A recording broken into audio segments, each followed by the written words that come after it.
Hi, Scott Lachmund today through 4510 TV, celebrating 25 years as a family in local real estate as Richardson&Wrench Caboolture. My family, Karen George, Hello. Robin Lachman, Peter Lachman. We chose to do this in our home setting because the four of us, we've been on one incredible journey, 25 years in local business, and I thought opportune that we can sit, chat, talk, banter, talk over each other. Bullshit. But that too. But just a reflection on what got us to this point. The 1st of April 2019, where it all began, the 1st of April 1994. Dad, kick us off. Well, my memories of 1994 were we leased the end unit. We'd just gone through a bad partnership. We had no money. We were living on a bank card in those days. We went to our friendly bank manager by the name of David Lehman, who was at the National Bank in King Street in Caboolture. We had our house. We had a mortgage like everyone else, but we had a fair equity. And we said to David, Robin and I went up to his office and said, David, I need some money for next week. I said, I've got no money. I said, we need money. I said, we've got bills, we've got to eat. And he said, why aren't you buying another office? I said, well, David, we've got no money. He said, I'll back you, Peter. At that stage, an office by the name of David Brown, he was a one-man operation, Unit 1387 Morayfield Road. We bought David's office for $32,000, which included 17 rent rolls. The main reason we bought it was because of the proximity of it on Morayfield Road, and also the phone number, which at the time was quite an easy phone number, 989800. And that was the start of everything. From pretty humble beginnings, the $32,000, and at the time David said, well, I'll give you a $50,000 overdraft. And I said to David, if we ever use that, we'll be broke. Yep. It was a strange thing. 3 years later, we were broke and had to sell our house to keep our business. Yep. That was the way it was in the 90s. In the 90s. Robin, you'd remember when you made that decision to come down to Morayfield Road, everyone thought you were crazy. Well, you know, hookers, Ray White, all of them up on King Street. App Gold Realty used to be on the corner, remember? Yeah. Ray Drummond, remember that? App Gold Realty, they all said, why would you want to go to Morayfield Road? Nothing's going to happen on Morayfield Road. Yeah. And here we are today sitting in the middle of Morayfield Road where it's all happened. And we'd never, think about buying into property on Morayfield Road today. 40,000 cars a day past our door. Exactly. And the foot traffic as well. I don't think you can buy a shop or an office on Morayfield Road now that even has street parking. Yes. Kaz, for you and I, that's great. Mum and Dad started, but you and I were still in high school, just coming out of Morayfield High School. Well, so let's not give away age. So let's just say we had just finished at Morayfield High. I had left and gone and done secretarial school, Nunn and Trivets. Yes. Mum and Dad paid a fortune for me to go, and that was the thing. You did dictation and shorthand. I went and did secretarial school, and I went to Western Australia with a job and was in real estate, and Mum and Dad rang and said, we're starting our own office. Come home, we need you. Come home. Yep. So I came home. What do you do when your family say, come and have the receptionist job, and in a real estate office you come straight home and do it? And no different to me. Finished school, did a bit of sign writing and some artwork, and went to art college, but then came home one day after a bad day, and I think I asked Dad for a job and said, well, this new business you started as a family, it makes sense that I join the family as well. And I remember Dad saying, you can start, but you can never leave. Well, 25 years later, we haven't left. So, still there. So that's where we, I guess, joined the journey. But what I wanted to do is let's reflect, like you talk about the 90s. It was only But if you remember, I also said to you at the time, because you'd just gone through your sign writing and you become a fully fledged sign writer, and computer sign writing was just starting to come in then. And I remember your gross pay was $423 a week, gross. It wasn't much. And I remember saying to you, mate, you're going to be a signwriter. If you marry, have kids, how can you live on that? Yeah, no, it wasn't much, and when I started, you didn't pay me much more either. So Nothing's changed. yeah, the '90s, you know, as you said, a few years into the game, and you know, the market took a downturn. I think we've seen 3 roller coasters over the 25 years. There's probably been 3 dips in our market, and usually in that 7 to 8 year cycle. Absolutely. And you know, probably 3 times, to be fair and completely transparent, things got tough financially. Well, I think we were in business about 3 years, and we worked hard. There's your mum and I and 2 others to start with, but things were tough, you know. And anyone that was in business in the 90s knew that things were tough. We were no different in real estate because Caboolture was struggling like everywhere else. We had to make a pretty tough decision, and I remember talking to a mate in Sydney, and he said, Pete, you can always buy another house, but you can't always buy another business. So we sold the house, rented a place in Tower Court in Pinegrove Estate Yes. for 2 years till we got on our feet. Then we ended up buying that, and then we moved from there. But it was bloody tough going. But a lot of risk along the way that we've taken, a lot of Absolutely. risks, and luckily, you know, they've paid off for us. We've built some great relationships with people, and you know, developers that came, and we they bought land, and we became friends, and they ended up being part of our extended family, and they're the friendships that I valued the most. Well, how old was Stephen Stephen Gates? Gokes. When Stephen Don't Gokes go came, and getting emotional, Robbie. no, I'm just thinking about it. When a man called Stephen Gokes came to us and wanted to buy some subdivision land, and in those days, if you were holding a listing of a property for 5 acres that we knew could be subdivided, you held it very closely. You didn't you wanted to sell it, but you didn't want everyone to know you had it.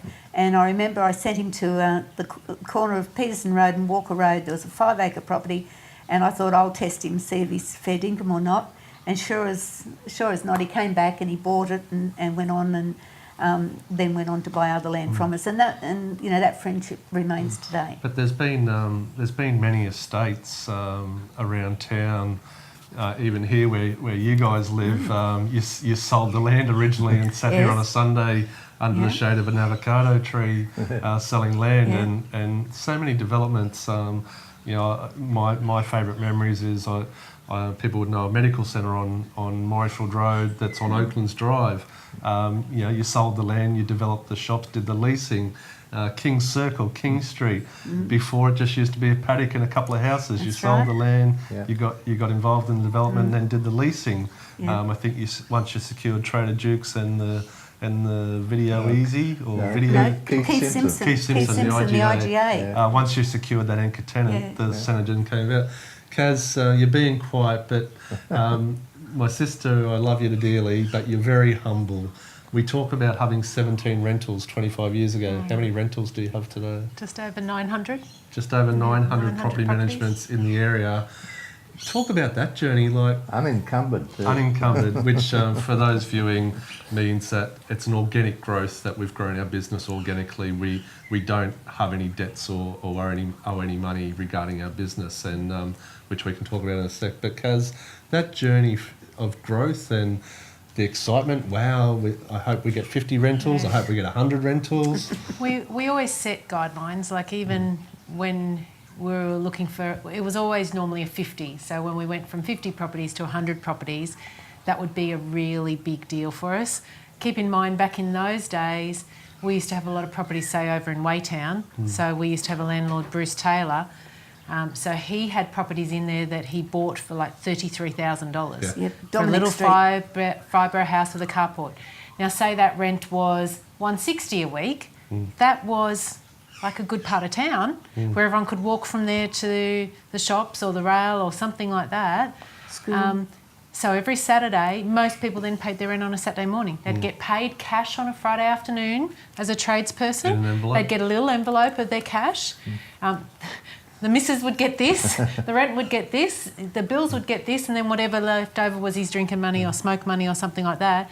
But genuinely, Saturday morning they'd come in, normally not until a bit later after they woke up, and and they'd come in and they'd count out their 5s, their 10s, their 20s, We're and also count out rent. talking pre-computers, so like manual I receipts. remember you'd have a little filer desk thing, Yep. and you'd pull out a blue Fill out a card, card. and you'd write rent date to date, and you'd initial it, and that was like a ledger before computers. Yeah. And then it went to duplicate. So, you know, even now, my kids wouldn't even know that. You'd have a book and you'd have the receipt the tenants would get, the owner would get a copy, The carbon, and then the the carbon paper copy that you got purple stuff would all be over your underneath. fingers. Many contracts, my early contracts, were on the bonnet of the car with 2 carbon copies, you know, press hard, Yep.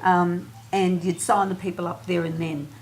There was none of this coming back to the office. What you see is what you got. Yeah, and I can remember so many of those sales in the early days. You'd show the property and the people would say yes or no, and they'd make the offer, and you'd go back in and knock on the door and say to the people, oh, you know, got such and such an offer for you, and yeah, done, sold, and you'd move on. When a handshake was a handshake. Handshake was Absolutely. and even between the agents. Yeah. And that's something that has changed so much, and I feel that that's to the detriment of our industry, because back then, on a Friday afternoon, the solicitors and all the real estate agents, we used to be Friday night drinks at Morayfield Tavern, Yep. and you'd go down, and you might only be there for 10 minutes, you might be there for an hour, a couple of hours, but we were all one. You know, we shared listings, we shared information, we talked about different buyers, and it was all done on a handshake. If you had a listing and someone rang you up and said, "Can I show people through?" they'd pick up the keys, and you knew if they sold the property, that was half it, 50-50. Yeah, 50-50. But Yeah. also reminiscing about the early days is that we used to have to pay to get a copy from a microfiche at the council 4 times a year. And I think, from memory, I think it was about like $399 a year, but that was all the information we had to work on, was a microfiche. So the And we had microfiche, the microfiche would have the lot number, the RP, the details that we would need for a contract. Yes. Once again, way before computers. Kaz, that journey again, the growth, 50 to 100, 150 to 200. We wouldn't have grown without staff to support the workload that goes into growing a rent roll. Let's talk about. Well, Mum said something Staff. before about, you know, it's a part of our family, our work family. You think of the amount of people that would watch this on Monday and think, I was part of the Lachmund family for a time. You know, so many people, I feel, came to our office at a time that was right for them and a time that was right for us. I'm very, I think a lot about timing and what's right for some people. Some people have come to us, had babies and left. Some people have had babies and come back. Yep. Some people have gone on to bigger and better things, and we really helped them build self-confidence and, you know, be there as a support for them when they needed. But we've also had some pretty good damn staff that have come in and made us what we are, and had built relationships Added with value. tradespeople, built relationship with tenants and landlords, Leadership qualities. grown their leadership qualities, but taught us things, taught us humanity, Well, taught us how to look at after Julie, each other. Julie Murray. She's been Yep. with us over 5 years now, and she started off a couple of days a week filing. Filing, A casual person doing some filing, then reception, property manager. Your testament, and you've always looked after our team for us. That's your gig in the business. But you've always been strong on self development. So, you know, someone would start as a receptionist, then you'd train them to be an assistant and then a property manager. I think that was important because it was always hard to find good property managers. Yes. You know, every time someone would Yes. leave, Dad would say, where on earth are we going to find a property manager? Because it's a skill that you can't get without being in the industry. So, Yeah, you can't learn it out of the book. so we'd prefer Hands someone who on. came to us and said, all right, well, learn how to learn the words, learn vendor, learn contracts, learn tenancy agreements, learn all those things from the ground up. And once you're confident and we've built a relationship with you as a staff member, we'll teach you something else. We'll teach you something else. I think another thing that you do well or have done well is... Are you saying something nice about me? Yeah. That's a change. It's for the camera. Okay. So one thing that you always have done well and do well is I think we learnt early on that you may have employed the very best qualified person for a role, Yeah. but maybe that very best qualified person didn't fit our culture. No, they have So to. we changed that around, and you started employing based on personalities and fitting and being a culturally driven, Life principles. Good That's morals, what it's called ethics. now. That's Yeah. what it's called now, our office culture and, Yeah. What did and it used to be employing. called? Well, Good it used to ethics. be, would you introduce them to your mum and dad, and what did your mum and dad Honest, think reliable of them? people. No, you'd seriously, you'd take them upstairs to Dad's office, and if they can shake Dad's hand, look him in the eye, be clean cut. If 20 years ago, if someone came in like that, they had clean shoes on. Back in those days, they wore stockings. They had a skirt that wasn't up around their butt; it was down to their knee. They wore a shirt that didn't have their boobs all hanging out. If someone presented like that and were washed and clean They were good and enough could to speak start. to you and look you in the eye and shake your hand properly, well, they were family kind of people. Yeah, There but- wasn't many. But you look at it though, how many years ago would it be that we employed someone on a resume?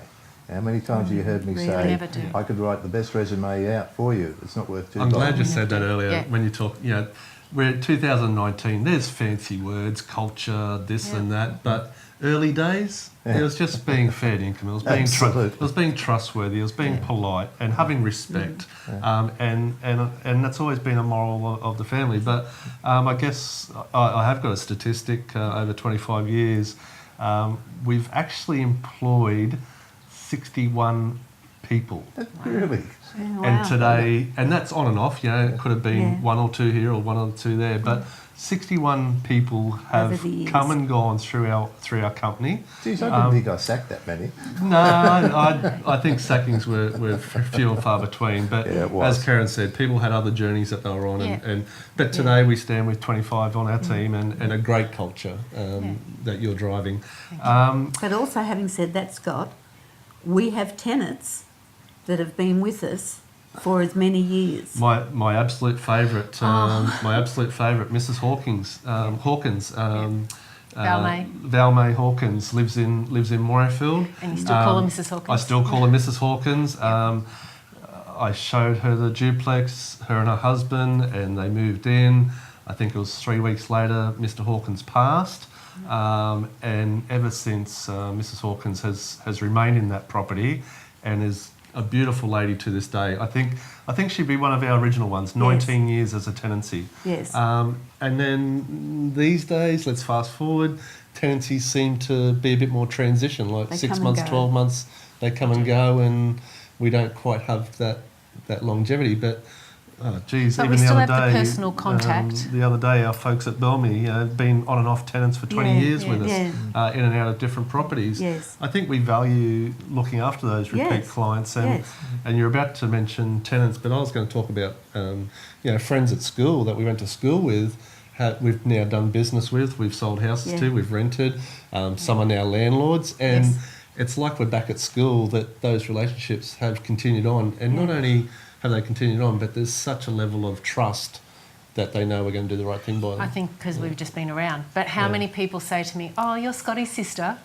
Oh, how do you know my brother? Oh, yeah, we went to school together. And I go, that's 30 years ago, 20 years ago or something. And seems they're like yeah, yesterday. that's all right. Oh, he does. And while we're talking about it, the difference with you is that you You're do a lot visible. in the community, so people Yeah. know you.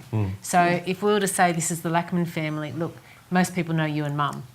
Dad's in the office doing the paperwork. I'm quite happy just to be in my office doing property management, and you two are the spokespeople and out in the community. Yeah. But people know that.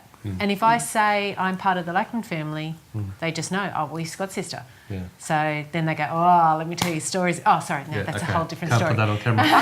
All right, so where are we going with this? It was really just a reflection, and for those that are watching, thank you for tuning in. It might go 20 minutes or so, but fast forward if you want.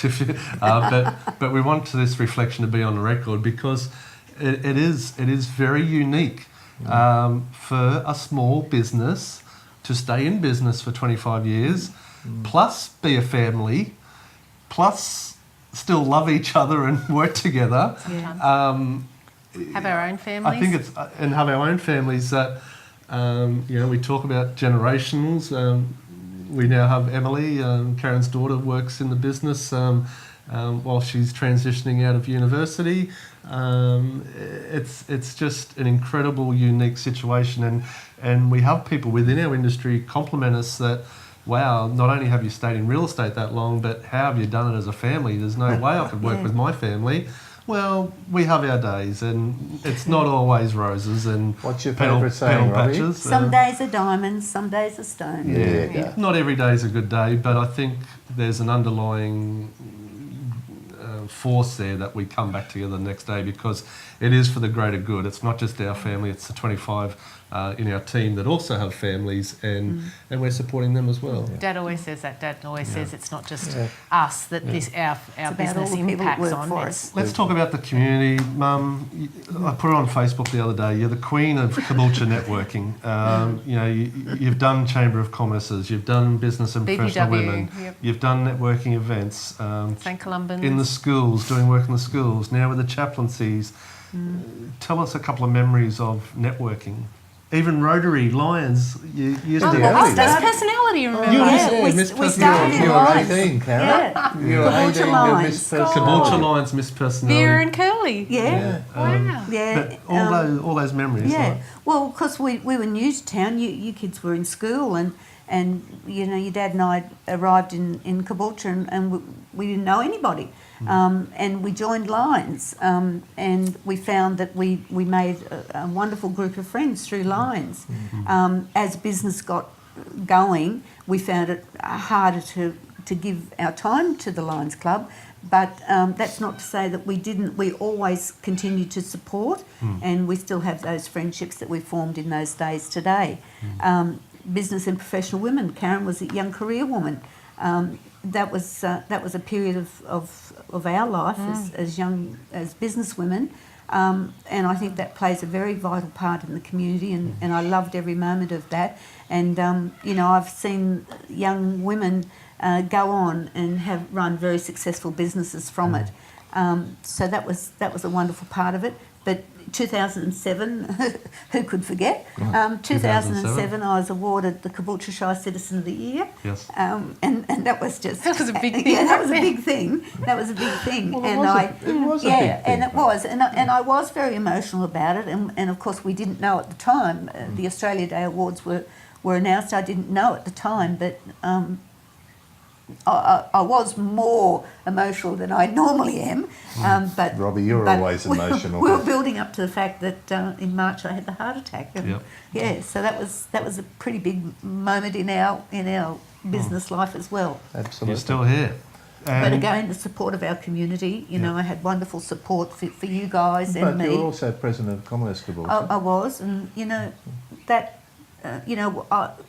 Scott and I both say when we're out and about, a place like Caboolture, and we haven't experienced a lot of other places, but a place like Caboolture, there's a heart and chaplaincy. We ask and people yeah, give. there's still very much a community in Caboolture, and for those that haven't realised that or don't get involved, I encourage you to.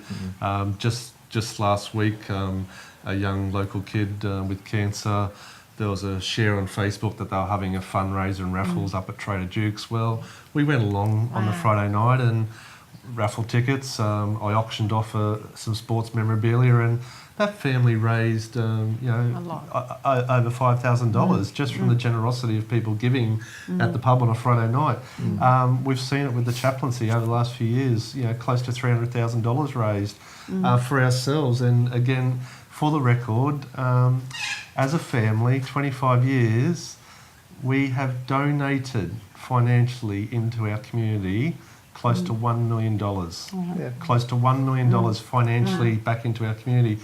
And that's not to pat ourselves on the back. No, but Scott, that'd be probably conservative. It would be conservative, but it's But again, we don't do it for that. we don't do it for that. But to give that back, I encourage others, if they're ever in a position, to do so also, because we know the rewards that come back tenfold from us engaging with others and being involved with them. Before Facebook, it's how we networked, it's how we met people. Yeah. And you built those relationships. You build relationships and you carry from there.